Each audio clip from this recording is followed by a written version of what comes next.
Hello, it's Jay here again and welcome to another tutorial.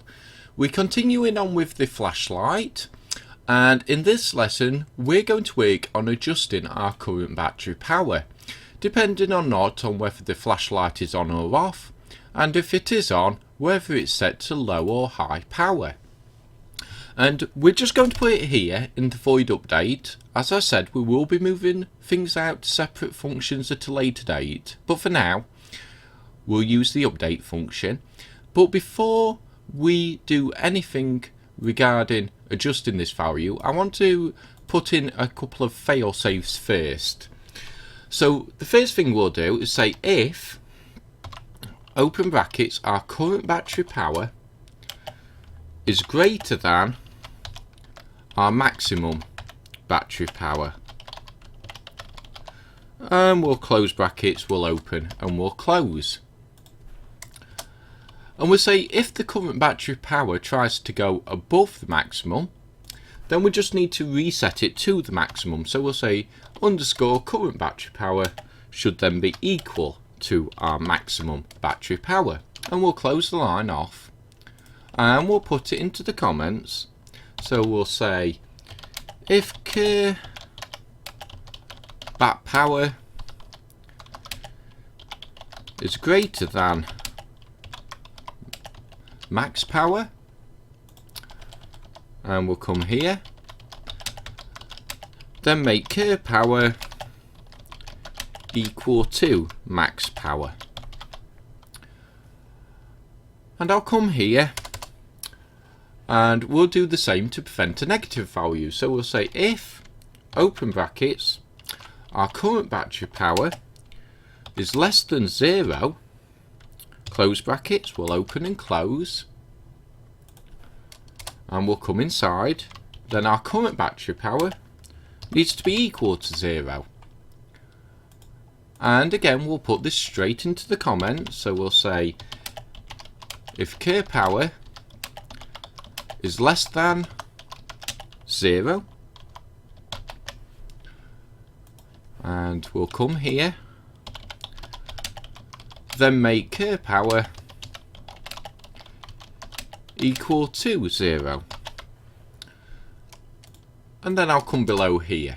So if the current battery power tries to go above the max, we just reset it to the max, and the same here, if it tries to go below 0, then we just reset it to 0. This prevents us from going above our max or having a negative value. And now we can actually adjust the value. So we'll say if the open brackets underscore flashlight dot enabled, close brackets, open, close, and we'll come inside the function. Then what we want to do is the current battery power to be minus equal or underscore low drain battery speed times time dot delta time, and we'll close the line off. And as always we'll put this in straight into the comments. So we'll say if the flashlight is enabled,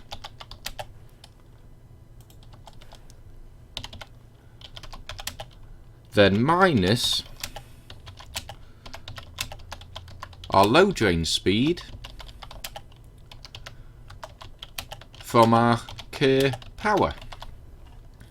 So if the flashlight is just on, which means it's on low power, then we want to minus our low drain battery speed value from our current battery power times time dot delta time. And we want to do the same for if the flashlight is on high power, and we can just copy this line here where we say if input dot mouse button, and we'll close brackets again, and we'll just move the comment back into line. Then all we want to do is copy this line here, and we can just paste that in. And I'm sure you've guessed we're just going to swap out the values. So this time it's going to be of high drain battery speed. I'll just bring this back into line here. and we'll swap out the comments here, and we'll save that off. So now we have, if the flashlight is enabled and we're holding the mouse button, i.e. we're in high powered mode, then we're just minusing the high drain battery speed value from our current battery power times time.delta time.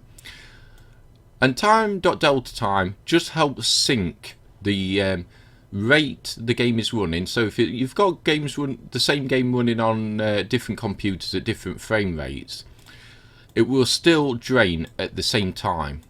This just helps to sync everything up, and obviously there's documentation on the Unity website about these functions. So that just means that the way it drains will be the same.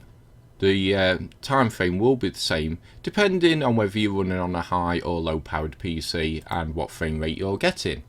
So let's just downsize that for now, and we'll click on the spotlight, and as you can see our current battery power is 0, but when we hit start it should go to 100 because we did that in a previous lesson where we said to set the current battery power to the max on start. And if I turn the flashlight on, as you can see the current battery power starts to go down, and if I switch to high it should speed up, which it does, and if I release it should slow down, and again it does, and if I turn it off it should stop. And that's all working perfectly. But let's just turn it back on and we'll make sure our fail safes are in place. So if we try to set our current battery power to higher than our max, as you can see it just reset back to the max, and if we try and give it a negative value it just resets back. So we'll leave that here for this lesson. We still have more work to do obviously, but we'll get into that in future lessons, and I hope you enjoyed this video, and I hope to see you next time, and until then, bye for now.